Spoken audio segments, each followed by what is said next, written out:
This evening we've got Dr. Eklin Tan here to speak to us. She's a consultant neurologist who works at both Sutherland Hospital and also has private rooms in Miranda. Lynn and I are also fellow ocean swimmers together and have a passion for marine conservation in our local area. So I'll hand you straight over to Lynn to get into it. And as Lydia had said, this is an interactive session, so ask your questions as we go. Your microphones are not muted. If you're dealing with kids or you're still having dinner with a family, just pop yourself on mute while that's happening and ask away, and let's make this fun and not boring. Go ahead, Lynn. Thanks, Anna, and thank you to the Education Committee for this invitation.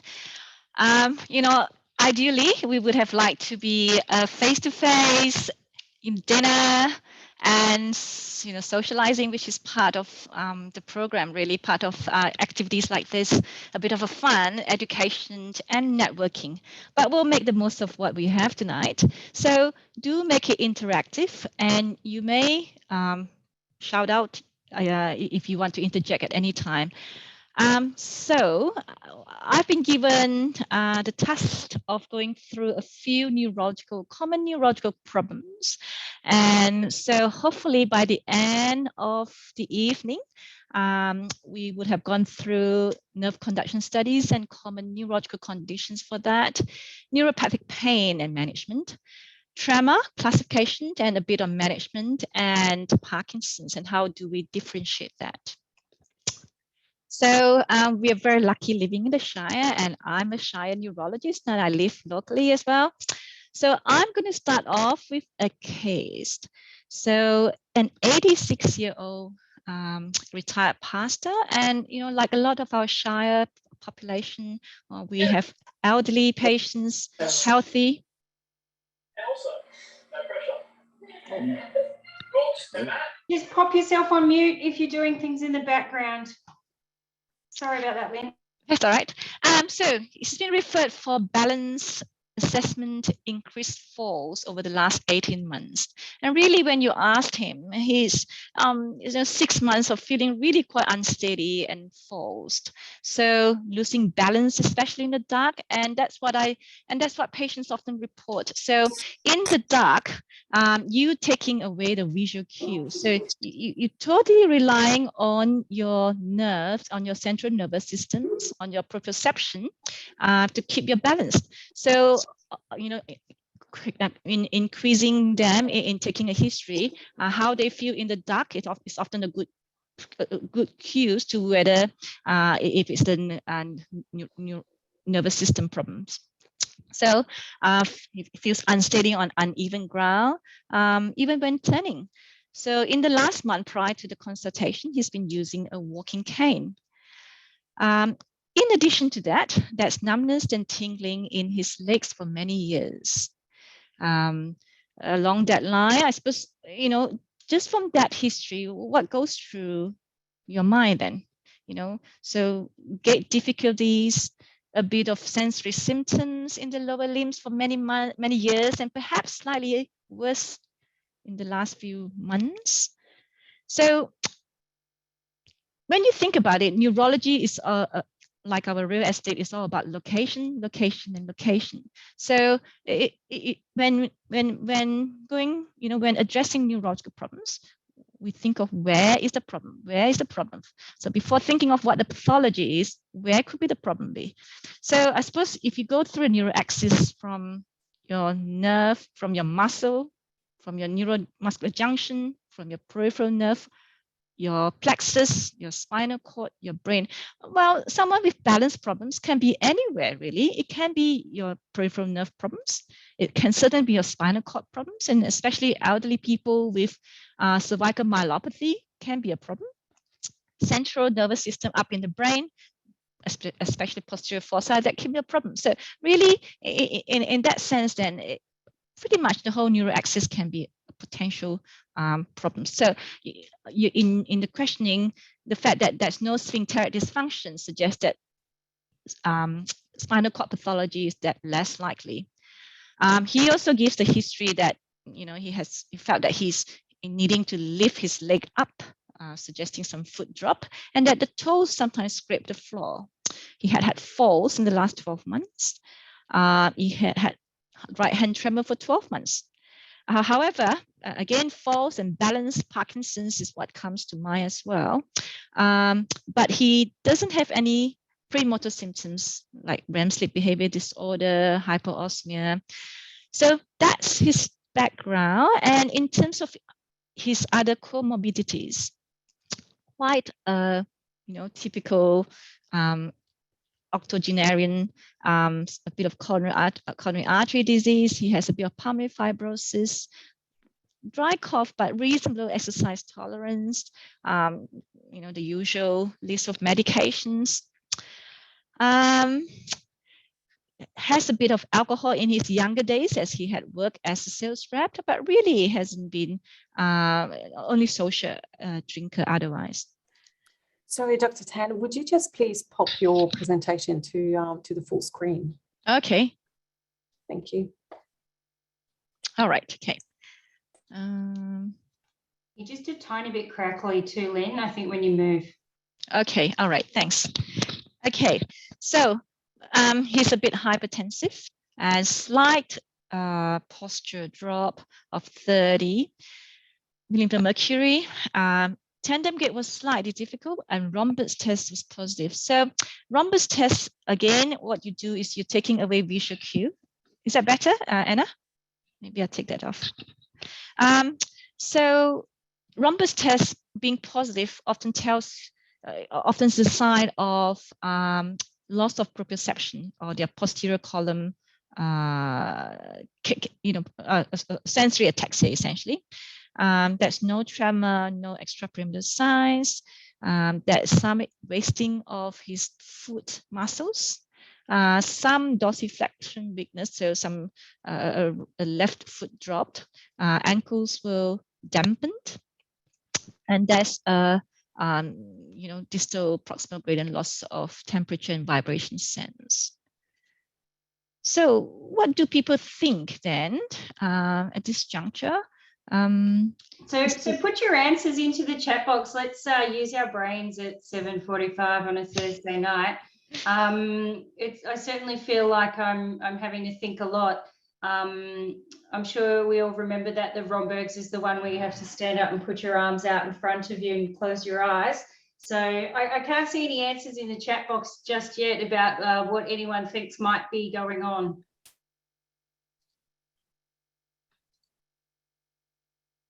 So we've got someone suggesting that there might be some disc pathology in their spine. We've also got a suggestion earlier on that there may have been some Parkinson or peripheral neuropathy. I wondered if there was a clue, Lynn, that you said he worked for a liquor company in his in his youth. So is the alcohol in some ways linked? But yeah, back to some people's suggestion is the lumbar disc pathology. But I think one of the clues here is actually in the loss of temperature and vibration sense. I think that's the answer to where, that's the clue to where the answer is. So I think they're all very good suggestions. As I said, always keep your mind open as to where the potential pathology is, and it's the history and the examinations that can help us. So let me see. Okay. So I think looking back at the history, then someone who feels a bit unsteady in the dark and a bit of a neuropathy symptoms, and in the examinations, there's really no long track size, and that's quite important. So there's no any increased tone, no hyperreflexia, planters were not upgoing. So that makes the spinal cord, or that makes central nervous system pathology much less likely. So I think anywhere from plexus pathology, but perhaps peripheral neuropathy. So in terms of investigation, then where would we go? So I think, looking at that history, you wonder whether peripheral neuropathy. Now, peripheral neuropathy, a lot of our patients with a bit of tingling, numbness, and you examine them. They have loss of temperature sense, vibration sense, and their ankles jerks and knee jerks are a bit dampened. And often that is probably one of the most common pathology in terms of presentation with numbness and tingling in their feet. So the order of the investigations wasn't quite, in that order. So he went on to have a nerve conduction study, and then subsequently a neuropathic screen looking for, so the typical neuropathic screen is your B12, your thyroid function, ANA, and it's important to do EPG, IEPG, because if it's in the sort of demyelinating neuropathy, then the treatment is different. So I'll show you. So just a bit, just to digress a little, this is how we conduct a nerve conduction study. So when we do nerve conduction study, really only interrogate the peripheral nerve. So this is where you stimulate a nerve. So this is a median nerve that we are testing. So often doing a nerve conduction study, the electrodes will be over the muscle that's supplied by the nerve of interest, and you stimulate it over the nerve. So you're giving small bolts of electricity in a microvolt ballpark. So the nerve electric impulse is sent through to the nerve, and it travels down to this muscle. So you're really only integrating this part of the nerve. But of course, this is the first part of the nerve that we stimulate on. And for example, if it's a median nerve in carpal tunnel study that we're looking at, so then we look at the next point further along proximally in the antecubital fossa, so in your elbow, where you stimulate your median nerve at the elbow. And so what you have is then 2 points of stimulation, the response. So for example, in this one, so you will see the first stimulation in the wrist and the second stimulation at the elbow. And what you have is a distance. So you measure the distance. And so you get the velocity of the nerve. And you will also get how robust the amplitude, so the response of the nerve. Lynn, we just had a question about are nerve conduction tests painful? Can you hear me? So yeah, so it is not comfortable, but it's not painful. So because we usually we do tell patients we're just about to shock you. So it's a bit like when you accidentally touch your electrical fence or accidentally touch your toaster. So it is a small electrical impulse. It is not pleasant, but it's not painful. And it's not super unpleasant, because if we think, well, we're not sure if the machine is working, the first thing we do is we shock ourselves to make sure that the probe is actually working. So it is a little jolt. I don't recall it being that painful. I've had both carpal tunnel repairs done, and don't remember it being horrifically uncomfortable. Yeah, no, it is not. It's not. It is a little jolt, and it's probably better than a nerve prick. A blood test, a phlebotomy. Yes. So this essentially that's what we look at. How robust a response is, how fast the velocity, how fast is the nerve traveling. So going back to our physiology, the nerve, as I explained to my patients, is a bit like your cable. You've got your orange insulation, and then you've got your electrical fibers, so our nerve fibers inside. So so in the nerve analogy, then is your myelin sheath and your nerves. So myelin sheaths, if that's damaged, if that's injured, then the velocity would be decreased, because nerve is conducted by saltatory conduction. It jumps between the myelin to nodes of Ranvier. And if a nerve is demyelinated, for example, in Guillain-Barré syndrome or in CIDP, then the velocity is slowed with a relative preservation of the amplitude or the motor nerve response.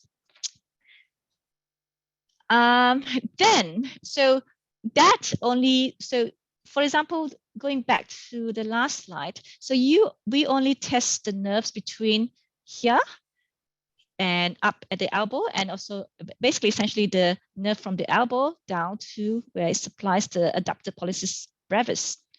What about the nerves going all the way back up from the elbow, going back up to the to your brachial plexus and coming back down then? And that's when we use proximal responses. So in this stimulation, the cathode is faced upwards, faced proximally. So the stimulation goes up and go all the way back up to your brachial plexus. So go all the way back up to your neuron and then come back down. So this is therefore looking at more proximal pathology. And for example, in CIDP, Guillain-Barré syndrome, oftentimes the pathology is up here, the demyelination is up here. Which is why in people with Guillain-Barré syndrome, one of the questions that you look for, one of the symptoms you look for is they are quite severe, often out of proportion back pain. So anyway, going back to, and then we also do needle EMG, and what we're looking for then is, as we tell patients, the muscle talking back to us. So we do put a needle. It's very much like acupuncture. In the first instance, needle is inserted into the muscle when the patient is relaxed. So we're looking at the muscle to see when the muscle is not activated, it should be quiet. The muscle should not be irritable, so it should be quiet. But when the muscle is then activated, so we then get patients to give us a bicep curl, then what you should see is motor EMG, so electromyography. But that's a normal nerve. Now, if that's been injury, then that will be over time demyelination and remyelination, and therefore what you see then is this much larger motor unit action potentials, and also because they and polyphasic. So so needle EMG helps us if we worried about more proximal pathology, if we worried about if that's an acute denervation, if we worried about muscle pathology. So again, EMG. So when someone had a nerve injury, oftentimes in the immediate period, there hasn't been changes in the muscle. So the nerves may have been even totally transected, but you're not going to see any degeneration. So you're not going to see any Wallerian degeneration. You're not going to see any changes. And so typically, if we are going to do EMG, 3 weeks, a minimum of 3 weeks would help us. So if the EMG was done earlier, if it's negative, you can't really say very much. So oftentimes, if someone just had a nerve injury, we do wait for about 3 weeks for us to get more information. Lynn, can I just ask, are they doing the muscle EMG at Sutherland Hospital in the outpatients, or only in your rooms or at Southern Neurology? So nerve conduction study and EMG, when you say EMG, you mean nerve conduction study, aren't you? The one with the needle. All right. No. So when we do nerve conduction study, if EMG is indicated, then it will be part of the nerve conduction. We do that so if someone does a nerve conduction study, and if we think, well, we need EMG to just get a bit more information, then it's part of nerve conduction study. Are they done in the public or only private? Yeah, of course they're done. So because we do offer nerve conduction study, but as you know, with COVID, our hospital has just recently, gone down to amber in terms of alertness, and so we have resumed our nerve conduction service in the last few weeks. Yeah. Mm-hmm. All right. Well, so going back to our gentleman then, so what do we see? Oh, sorry. So when we do, and if you have seen some of our reports, if it's a peripheral nerve, I think as Martina said, could it be a peripheral nerve problems? So when we do peripheral nerve, we do sural nerve. And oftentimes, if you think to demonstrate that it's a length dependent process, then we also do a upper limb nerve to show that there is a gradient difference. Then in the lower limbs, we do the peroneal muscles, the tibial muscles. So like I said, we look at the amplitudes. So amplitudes on this one, let me just see. Amplitude on this one, and we look at the velocity. Now, oftentimes, we also look at the latency because that's also a sign of demyelination or slowing down. So in this, so the amplitudes for zeros, we say above 8. It should be above 8. But bear in mind that in more elderly patients, sometimes 6 and 4 are acceptable. As a rule, we say above 10, and the peroneal should be above 2, and tibial should be above 4. So there are obviously a normality, a nomogram of readings, not so much to amplitude, but certainly to F waves, because as you can imagine, we're sending the signal back from a distal going back all the way up to the spinal cord, not the spinal cord, but at the spinal level. So that's slightly dependent on height. As a rule, in the lower limb, it should be 50s, in the mid 50s. Sometimes if someone is very tall, like this gentleman, he's quite tall, you might accept sort of high 50s to early 60s, but this one is markedly prolonged. So let's look at his results then. Now this is low, this is loss of amplitude. So we're dealing with axonal pathology. This one is relatively preserved, but his velocity is down. So velocity should be above 40 in the lower limbs and above 50 in the upper limbs. So again, this one, velocity in the peroneal nerve, as I said, should be 2. It's kind of relatively preserved. This one is probably in the upper limit of normal, the latency, but the velocity is low, so 30. So that tells us, and then this one, so the F waves is markedly prolonged. So it tells us that the nerve is traveling very, very slowly, and so it's more a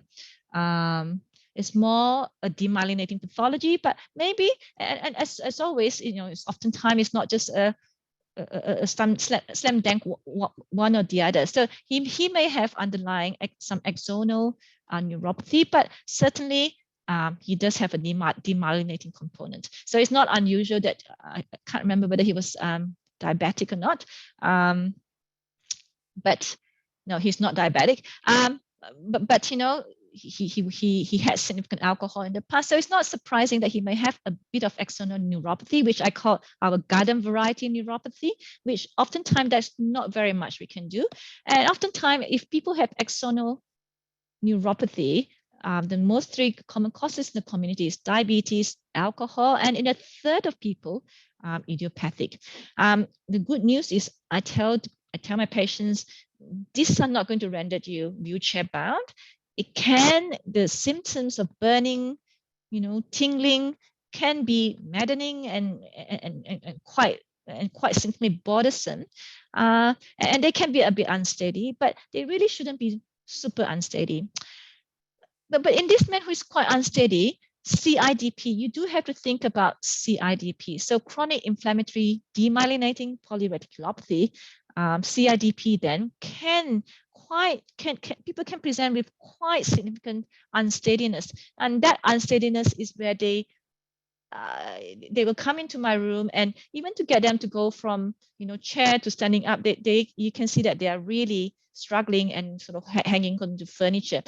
And a common garden variety axonal neuropathy should never render people so incapacitated with their balance. So Anyway, so for this gentleman, certainly the nerve conduction study is instrumental here in clinching the diagnosis. And of course, then with that nerve conduction study, then he went on to have a spinal fluid. So his protein wasn't that elevated. So when, like Guillain-Barré, which is AIDP, which stands for acute inflammatory demyelinating polyreticulopathy, or CIDP, by definition, I think over 3 months and 6 months, chronic. The hallmark, apart from in nerve conduction study, is in the spinal fluid. So they have what we call cytoalbuminal dissociation. So basically, their protein is elevated, but the cell count is normal. So oftentimes the protein can be a lot more elevated, sort of closer to 1 mark. So this man, so he was treated with IVIG, and the way we treat IVIG is, so IVIG is quite an involved process in that IVIG is often given a few hours, and it's more like 4 to 6 hours. It is weight dependent. And oftentimes in the first instance, in the first induction is usually over 4 or 5 days, where we give them 2 grams per kilograms. And then thereafter, in the CIDP setting, you continue them on a monthly infusion. And so by the end of 3rd day of his induction therapy, he felt much better. Now you can say, wow, that can't be right. That's too quickly. But oftentimes patients, surprisingly, some of them do give that history. So the way I explain to patients is, well, CIDP is felt to be somewhat a degree of autoimmune. So that the way I explain to patients is there are these Betty's antibodies that's attacking your nerves, and we give you IVIG, which are goody antibodies that captured the Betty's antibodies so that they don't attack the nerves. The nerves, therefore, will recover. So the nerves damage and nerves recovery happens simultaneously. But if you have more injury over recovery, you're not going to see any improvement. But IVIG will therefore take away the insult and therefore allowed repair, nerve repair and improvement. So over time, I think this was done about 4 or 5 months apart. And you can see in the first one, there was hardly any response, and that's recovered somewhat.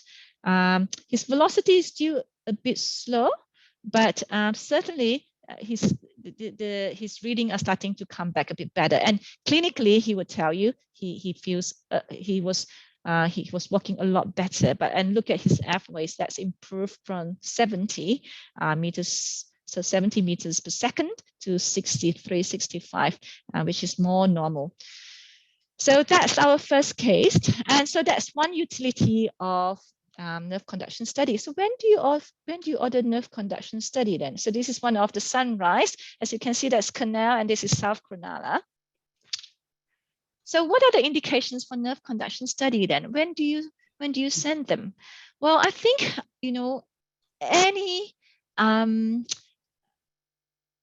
any nerve pathology, anything that you think is going to be peripheral nerve.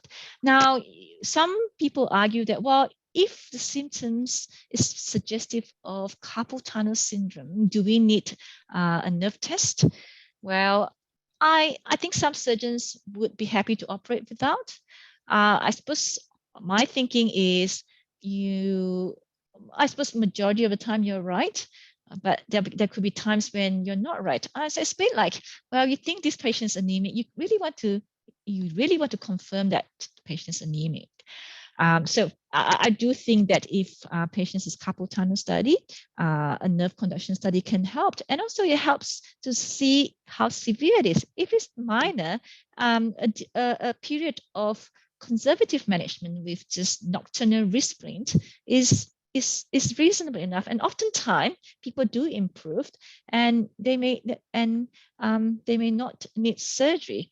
So ulnar neuropathy, radial neuropathy, peroneal, or what we call common peroneal, which is your foot drop. Now, over the lockdown and with people working from home, I've seen people presenting with foot drop from sitting cross-legged and they don't get up, and especially skinny people that your common peroneal nerve or common fibular nerve just over the head of your fibula, and when you sit cross-legged, that can be compressed, and that's liable to neuropraxia then. And likewise, ulnar neuropathy, sitting at work, sort of keep leaning on your elbow, that can also predispose to ulnar neuropathy. So polyneuropathy, as we alluded to the patient, and sometimes it's important. It's not so important that that we diagnose axonal neuropathy, but I suppose it's good for the patient to know that what causes that. Now, not infrequently, you might see my report that says, well, there's no electrophysiological evidence of a large fiber neuropathy. So what is it then? What are patients tingling and burning and discomfort then?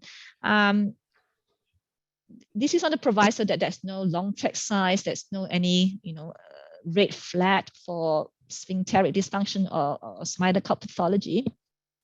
Then I said patients have small fiber neuropathy, and small fiber neuropathy, you can diagnose it, but it's not very, it's not done clinically. Often it's more research too. It is done by biopsy, skin biopsy. So you take a skin biopsy at the ankle, and one at your knee, and one at the hip, and you then go and read and count the nerve fibers under the microscope, and what you look for is a gradient loss of nerve fiber densities. So in the distally in your ankle, the nerve fibers are less dense compared to up in your hip, and then therefore that's a small fiber neuropathy.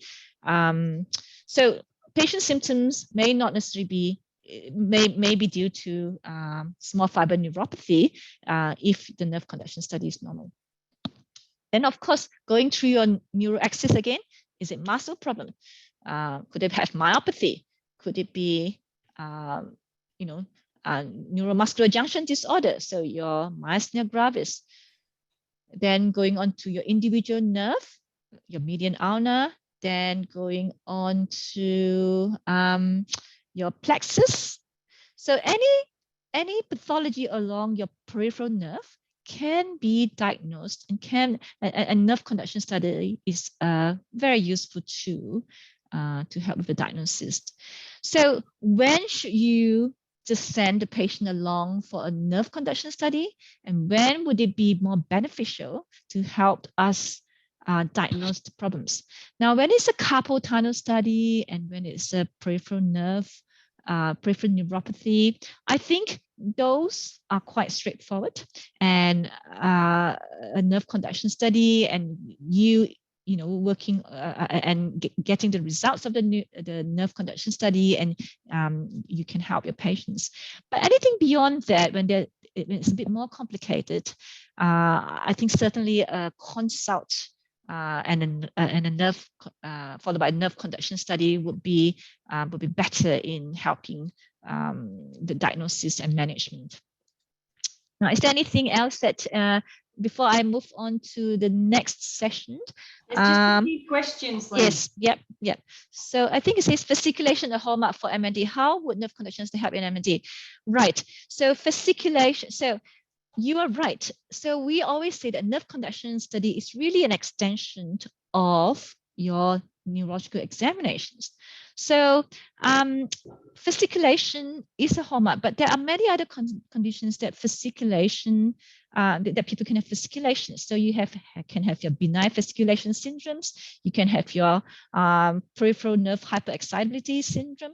So oftentimes though, by the time I think someone have motor neuron disease, the nerve conduction study is is a confirmatory test because the Alzheimer's criteria for nerve for motor neuron disease is that there must be evidence of denervation, active denervation, and chronic renervation changes. Motor neuron disease is it's a nasty diagnosis, it's a sinister diagnosis. So you certainly want a confirmatory test and to rule out the MND mimics. By the time people have MND, their fasciculation is quite florid. You should have some upper motor neuron size. They are weak. So unlike people with benign fasciculation syndromes, where it's just muscle fasciculating away, MND, you would have muscle wasting as well because it's a mixed upper and motor neuron syndrome. And so you should have both upper and motor neuron size. Okay. So is there anything else? So interfere with pacemaker. So no, we can do nerve conduction study on because really, as you see, the electricity doesn't go. It's not whole body. It's only in the nerves. So it's only in your from your arm, from your neck. So it doesn't go anywhere near the heart or your pacemaker. It's not a systemic thing. Painless. Okay, yeah. I think that's it, isn't it? Yeah, that's it. Okay. So before we go on to the next, any other questions before we moved on? Sorry, there was one about the need to continue long-term IVIG. Okay, so CIDP, I think like a lot of things in medicine, we are very good at putting people on medications, but not so good at taking people off medications. So things that comes to mind are MS, we put people on medications, and fortunately these days, people do very well. But we're not very good at taking people off medications, and partly because we don't really know. But I think in CIDP though, there is a degree of your immune senescence. So your immune system may be ramped up, but it can also burn out with time. CIDP and IVIG, you have to apply to blood bank every 6 months. You have to tell them that patient is improving. And there's one question that they always ask you: have you had a trial of discontinuation? And I do try to take people off. So I would put people on for 2-3 years and making sure that they get to a good pattern. And oftentimes in the beginning, they will say, oh, I feel good for about 3 weeks. And just as we were getting onto the next infusion, I do feel a little dip. But after a few years, I do try to take them on. The last gentleman that our first case, he was also very anxious for a little while and felt the IVIG, really dependent on IVIG. But recently, I just took him off, and he seems to be tolerating it. So yes, the answer to that question is yes. Some neurologists are more readily take people off than others. I think majority of neurologists are probably a bit slow in taking people off. And of course, taking them off, you still have to monitor them closely so that you would repeat a nerve. So it will be evaluation by clinically, what patients tell you as symptoms, your examinations, and you would use the electrical. So you use your nerve conduction study to have a more objective record of how they are doing. And you don't have to jump on to immediately treat them. So in fact, the blood bank criteria is they have to be quite unsteady on their feet. And of course, we don't wait for patients to be super unsteady before we start treatment if they are moderately impaired. Okay. Anything else? What is the cause of chin tremor? All right. Should we leave that? Because tremor that's in the and then have another question session shortly. So let's go to carpal tunnel because I think this is one of the common one. Let me see. Okay. So carpal tunnel, what we look for is so like all nerves, that's the sensory and the motor component. The motor component, so we said the latency 4.1, 4.2 is the upper limit. So remember, you stimulate at your wrist and you recording over your thumb, your adductor pollicis brevis, and your carpal tunnel is just right at the wrist, distal to your fold, to your wrist fold. And if that's compression of the nerve, your myelin would be most affected because that's the outermost layer. So your velocity will be decreased. Your latency, so the time it takes from the nerve stimulated at the wrist to get across to the muscles will be much prolonged. So this will be prolonged. Your latency will be prolonged. And your velocity will be reduced. If it's severe enough, your amplitude can be reduced too. But oftentimes the sensory nerve is more affected first, and by the time you get to motor being affected, then you're dealing with more moderate severe condition. So again, we look at the same thing. So your latency, so and your velocity. So like in this man, then there is reduced velocity. You can see that the response is also slightly reduced compared to the right side, which is normal side, and the latency is slightly prolonged, 3.2 and 2.1 being the upper limits.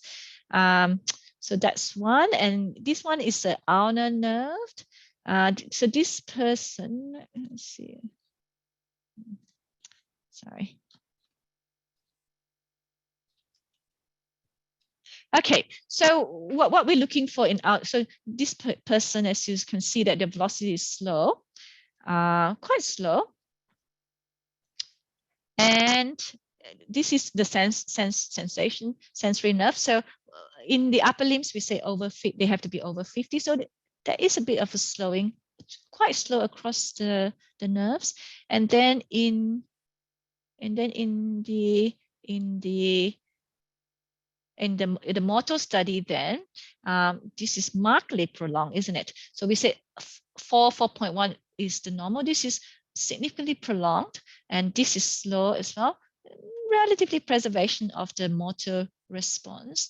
So this man has got, and again, there's another drop here. So whenever there's a drop like that, then we kind of say that could be a block. So there's a block over at the elbow of the ulnar nerve.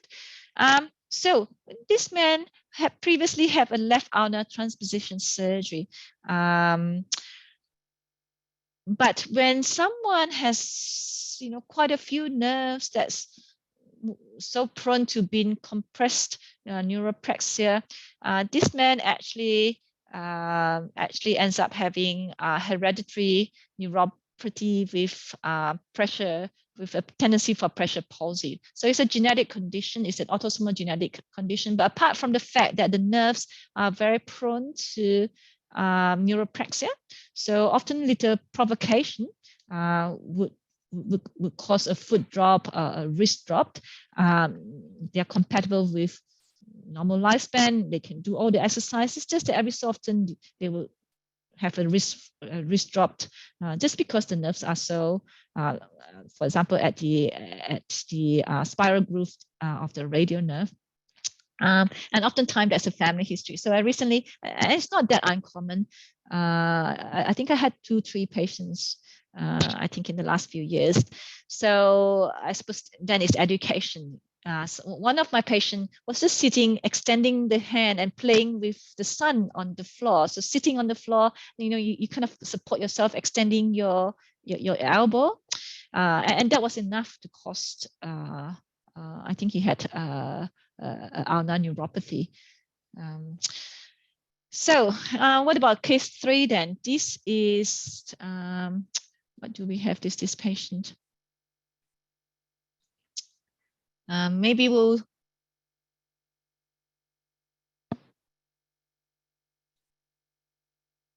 so, okay, well, let's just have a quick look then. So amplitudes are all, so velocity is a bit slow. So they should be above 50 on sensory. And then down here, I think this was going to be Yeah. So this man came only very recently. He came with 1 year history of right shoulder weakness. So he couldn't lift his head, right arm above his head anymore. And increasingly, the left shoulder is being affected. So he was actually referred to a shoulder surgeon, and the surgeon sent him along for a nerve conduction study of his left arm, which is the most affected arm. Sorry, I think he's had left arm problems and more recently right arm. Anyway, the most affected arm. But when we examined him, so this was for a nerve conduction. And so when I saw him as a nerve conduction, I saw his flickering, fasciculations on, on his other side, and so in our report we said he should come back for a formal neurological examination. And sure enough, he has quite florid fasciculations, and he was also weak. His both hands, he can't raise it above his head. And so in this then, if you look at all his amplitude, the muscle amplitude, they are still relatively preserved. But the diagnosis then is in the EMG. So there's a lot of spontaneous activity. So basically, put the needle into the muscles, and him not activating his muscles, we can see, irritation of the muscles. And then when you get him to activate his muscles, there's signs of chronic denervation. So unfortunately, this man have motor neuron disease. All right, let's switch gear then to neuropathic pain. Now, before we move on, people happy? Let's see how we're going with time. We have another half an hour, so let's get on. Neuropathic pain. This is just to remind our physiology that our spinothalamic tract cross over at the spinal level and then cross over to, so basically it's crossover, but a crossover at the spinal level. So, people with chronic pain syndrome. So we talk about if you have a nociceptive stimuli in your hand, so that's needle pricking you, that's a local reaction. But people who have pain for a long time, they develop chronic pain syndrome. Now, they have an exaggerated central sensitization. So when explaining to patients about why they have so much pain, I always tell them that it's because everything's augmented in their central nervous system. So in treating that, it's really then, which is why all the neuropathic agents are important for sort of plasticity and sort of like I tell my patient, reboot the system so that it's not augmented out of proportion. So how do we, what do we do then? So detailed medical history, and people with pain syndrome, oftentimes there's psychosocial stresses is important. Sleep is important because if people don't sleep well, they often, lower their pain threshold. So detailed history, like in every problems, especially neurological problems.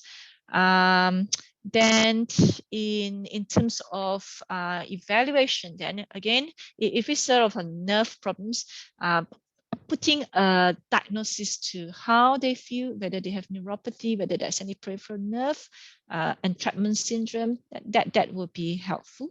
But really management, pharmacology is really only 30–40%. I think a lot of it is their psychological ongoing support. So oftentimes clinical psychology review is important, and exercise and physical therapy exercise. So people have done studies on normal subjects without any fracture. You put them into a cast, and 3 days later you remove their cast and people start to have pain. And the reason is your normal physiology is to move your hands and do things, but the natural instinct for people when they have a bit of pain is to not use the hand. Now that actually creates an abnormal pathway, abnormal, physiology, and actually people have more pain. So I often give that analogy to patients and encourage them to start with, gentle exercises, graded exercises. Swimming is often a good, gentle exercise, and then working with the therapists as well. What medications can you use? Now, so this is a whole list, and if people have a therapeutic guideline, that's also a list there, and that's often a guide to the dosage as well. So, I tend to use gabapentin, and that's probably because, excuse me, whilst we use Lyrica, Lyrica is meant to be used only after you fail other agents. So I tend to use amitriptyline, and because it helps them to sleep. And oftentimes people with a lot of pain, they don't sleep well. So amitriptyline will help them sleep, and also it's a neuropathic agent. And then I use gabapentin. I do go quite heavy-handed with, depending on how bad their pain is. If their pain is not too bad, then I'll go slow. If they are quite, have a lot of chronic pain syndrome, then I do push up quite quickly. They can go up to 1200 3 times a day, and you'll be surprised how many of my patients can tolerate that. But equally, you'll be surprised sometimes even 100 milligrams, they complain bitterly about being drowsy. So you really titrate to patient's experience. But bear in mind that if they complain bitterly about how bad the pain is, and they tell you that they can't go beyond 100, then you really need to sit them down and slowly push them and just go slowly, 100 for a whole week, and then 100, and maybe every alternate day. But you do have to offer them medications. You can offer them epilim, Tegretol, but it's basically the whole, like I tell my patients, neuropathic agents, brain they are anti-epileptic, but brain is full of nerves, is full of, so therefore it works with the peripheral nerve. I tend not to use the opiates, but if you send patients to chronic to pain clinics, then they tend to use the second half or the lower half of the page. So I tend to use all the neuropathic agents. Sometimes so Cymbalta or duloxetine, I find them very good for pain and as well as mood. So my go-to tend to be amitriptyline. Nortriptyline, if patients are really sleeping well, I use nortriptyline tend to be a bit less drowsiness side effects. Cymbalta is very good for both nerve pain and a bit of depression. You can use Tegretol. So those are. So I usually say, familiarize yourself with a few of the agents and then just stick to them. This is Shirley Beach Rock Pool. Tremor. Okay, so tremor is an involuntary rhythmic oscillation of a body part. So physiology, so when are they physiological and when are they pathological? Pathological is when they become troublesome. Both tremors can be aggravated when people are fatigued, people are more anxious. Okay, right. Okay, I'm going to, hang on. Okay, so now this is the latest Movement Disorder Society proposal of description of tremor. So clinical features and etiologies, but this is really to tell you that's really quite a broad spectrum of tremor. I mean, the more we tend to see essential tremor, essential tremor plus. You have your dystonic tremor, you have, orthostatic tremor. So what are all these then? So let's start from history then. So often age of onset is a clue. If they have tremor from their 20s, 30s, Oftentimes, you know, in the beginning, only when I'm put on the spot, when I have to give a speech, that comes on. But really, in the last few years, now that I'm 60s, you know, it's been a bit more troublesome. My mom and dad has said, well, guess what? When I drink a bit of alcohol, that seems to settle it. You know, and when you examine them, they're often quite symmetrical. They are action tremors. So when I'm doing things, when I'm trying to fix a screw and, you know, fine motor movement, that's when you get tremor.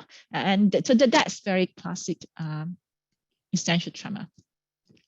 As opposed to, well, if only started like, you know, in the last 6 months, you know, in certain position, I'm worse. You know, if I'm not doing much, it's okay. But, you know, when I'm holding cup in a certain position, so patients will tell you that I'm doing certain thing. So that's what we call dystonic. Dystonic simply means the tone is abnormal. So at a certain position, body position, it brings it on.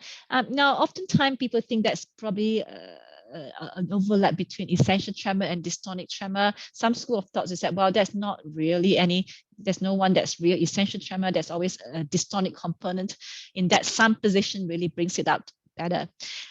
So this is tremor.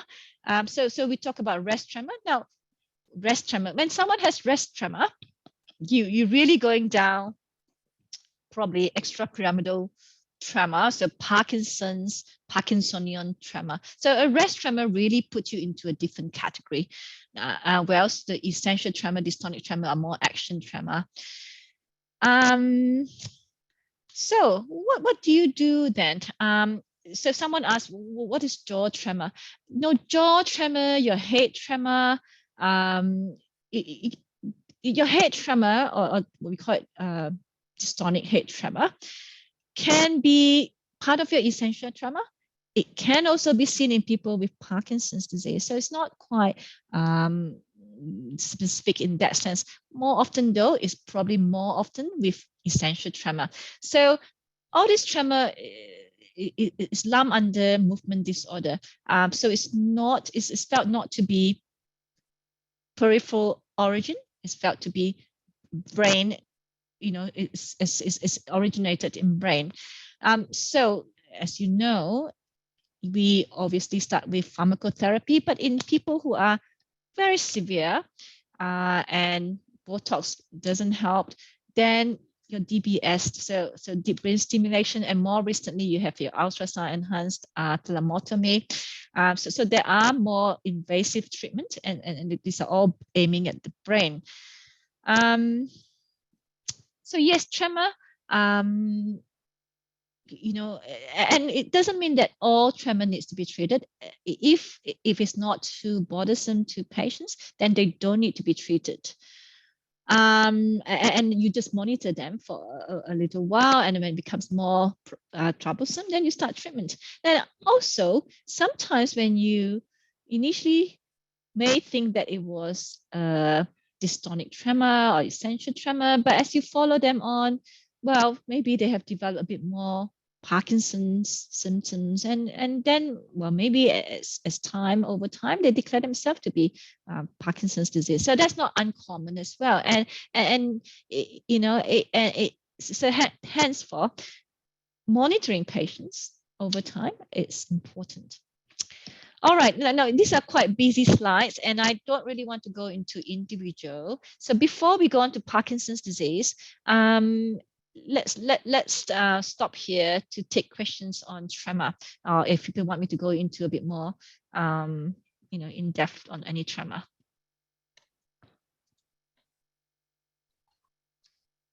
Has anyone got any questions? Might be a good chance to just have a quick little stand up and wriggle around. I think I've now been sitting down for 16, maybe 14 hours.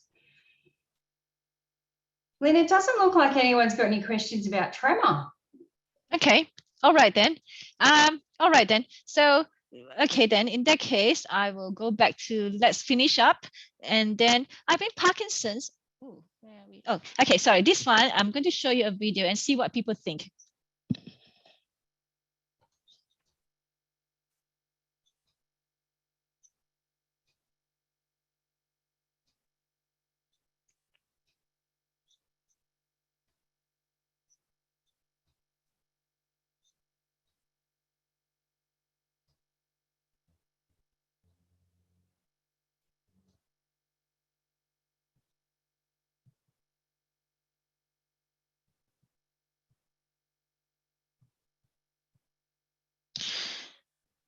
So let's go back then. So what do we see? So this woman, the tremor is quite different, isn't she? She's not resting, and she has got a rest tremor. And when you get her to put her hands up, then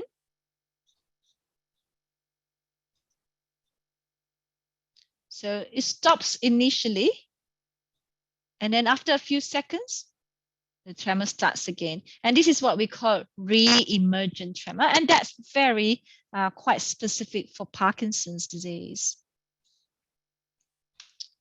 So how do we differentiate Parkinson's tremor from essential tremor then? So essential tremor is usually, more long-standing. Oftentimes, history can go back to 20, 30 years. I mean, from their 20s and from their 30s, and family history. Whereas Parkinson's disease, as a rule, I said, family history is not important. Alcohol may improve essential tremor. So it's a rest tremor as well as this one. It's more a posture or kinetic tremor. So when you're doing things with your hands. And interestingly, with Parkinson's tremor, when you start to get when they start to do things, the tremor usually stops. And so Parkinson's disease tremor sometimes can be problematic when some patients of mine have tremors problematic when they are in bed, when they are trying to sleep, and the hands start start trembling, and that can be a problem. But as a rule, though, it's improved when they do things. So the classic pill rolling tremor, but you really see, tremor, sort of slower frequency tremor. Whereas essential tremor tends to be a bit finer, but of course they can be quite coarse tremor as well. Tends to be one-sided, as in one side more than the other, whereas this one is usually more symmetrical. Usually by the time, over time though, both arms are usually involved. As I said, you can get all other parts involvement. So when you do the handwriting, Parkinson's patients, they tend to draw their circle, their acute spiral, very closely together. So that's again part of sort of micrographia. So the circles tend to be small, and they're not very tremulous, again, because it's not an action tremor. Whereas ET patient, the tremor is their acute spiral will be quite tremulous and often quite big. Or normal sized. So, and then of course you have other features of Parkinson's disease. And when you get them to walk as part of your assessment, the hand tremble, whereas that doesn't happen in essential tremor. And this is our Royal National Park, that's right, our backyard. And so this was first described in 1887, and this is so it's called paralysis agitant. So in fact, Parkinson's described it really, quite, was very sharp observer. He said it was involuntary tremulous motion with lessened muscular power, in parts not in action, and even when supported, with a propensity to bend the trunk forward and to pass from a walking to a running pace. So this is describing fascination, isn't it? They start walking and they can't stop. The senses and intellect being uninjured. No, that's not true. Over time, we know that people with Parkinson's over time, in the Sydney Parkinson's study, I think almost 90 to 95% of them over time will develop some cognitive impairment. It is at the substantia nigra, and it's the loss of dopaminergic neurons, and your hallmark is bradykinesia, rigidity, resting tremor, posture instability. Now, we sort of divide them into tremor dominant.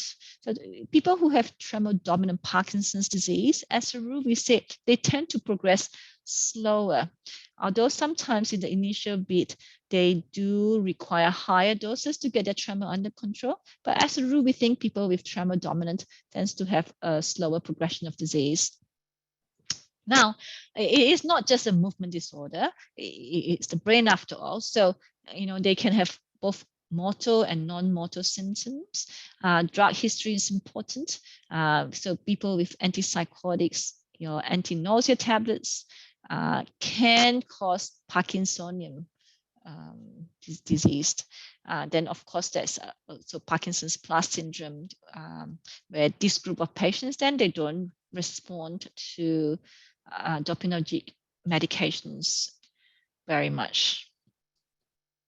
It's important to ask them. So if when you suspect patients might have Parkinson's disease, if you ask about their sense of smell, if they have constipation, oftentimes all this predates the symptoms by about 20, especially hyperosmosis, 20, 30 years, although REM sleep behavior disorder, maybe only a few years or a few months. So I usually ask if they are, is their spouse, their partner are still sleeping in the same bed?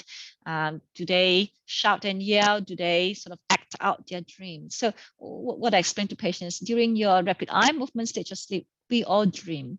But in people with REM sleep behavior disorder, instead of the muscles being paralyzed, because during REM sleep, our muscles are paralyzed. So we can be dreaming, but we don't act out our dream. But people with REM sleep behavior disorder, they act out their dream. So and oftentimes the dream is quite a nightmarish dream. They're being chased, and they're protecting themselves, running for their life. So their bed partners then therefore take the brunt of being hit. So that history, gives you the confidence that you're most likely dealing with Parkinson's disease or alpha-synucleinopathy, including Lewy body dementia. Like I said, non-motor symptoms is important to address them. Again, sleep, I always ask patients about sleep and see how we can help them, because if they can sleep better, they'll feel less tired, all their symptoms will be better. Right. So examinations. I remember when I was a medical student, one of the lecturers said, from now being a medical is your observation.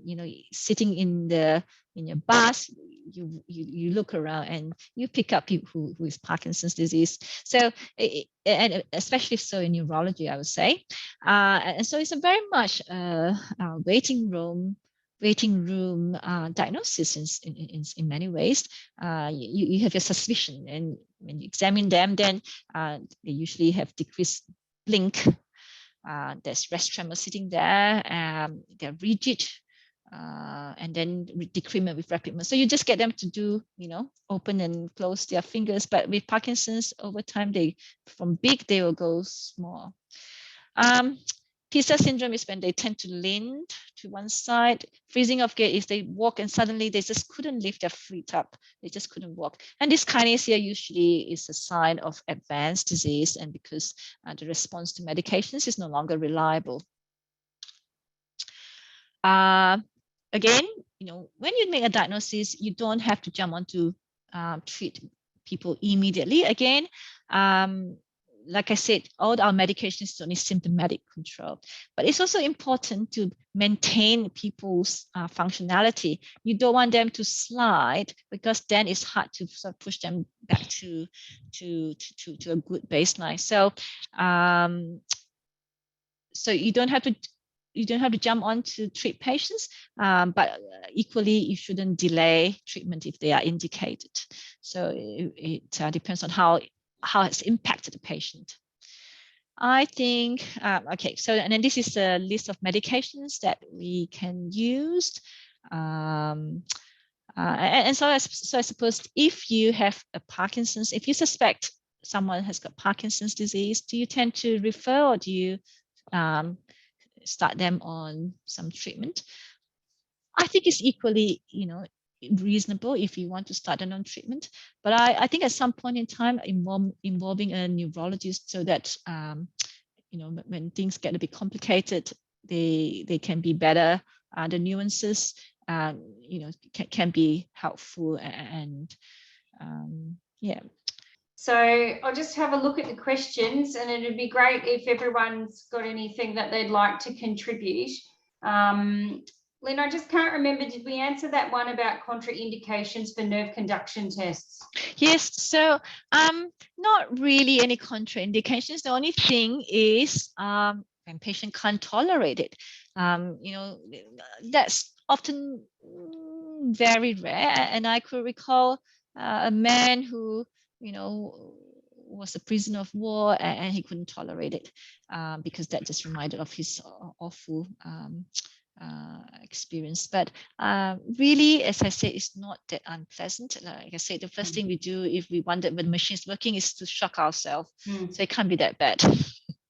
No, I've had it done a few times, and as I said, I don't recall it being uncomfortable at all.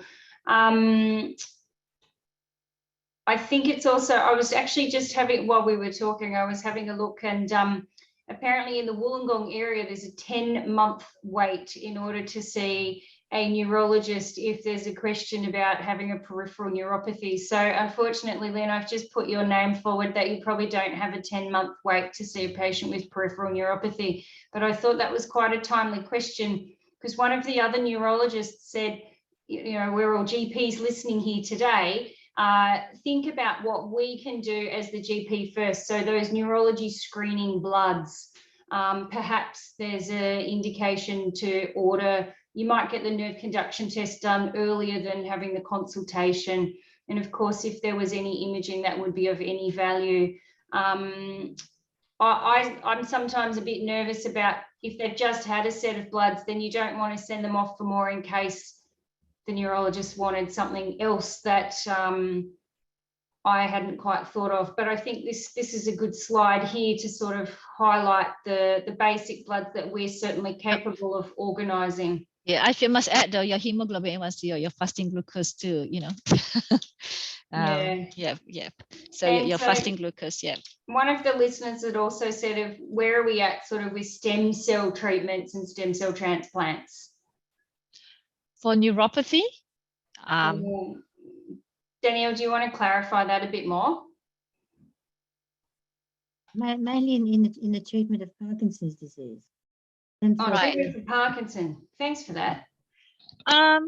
No, so I think stem cell transplantation. So at one stage, they did use some placenta stem cell, and it was noted that over time, even those transplant cells had Parkinson's, had Lewy body, had alpha-synuclein, and which then set off the question about whether Parkinson's is sort of a prior disease, because why is it that in this young new stem cell, that over time the stem cell also started to have Parkinson's pathology? No, it's not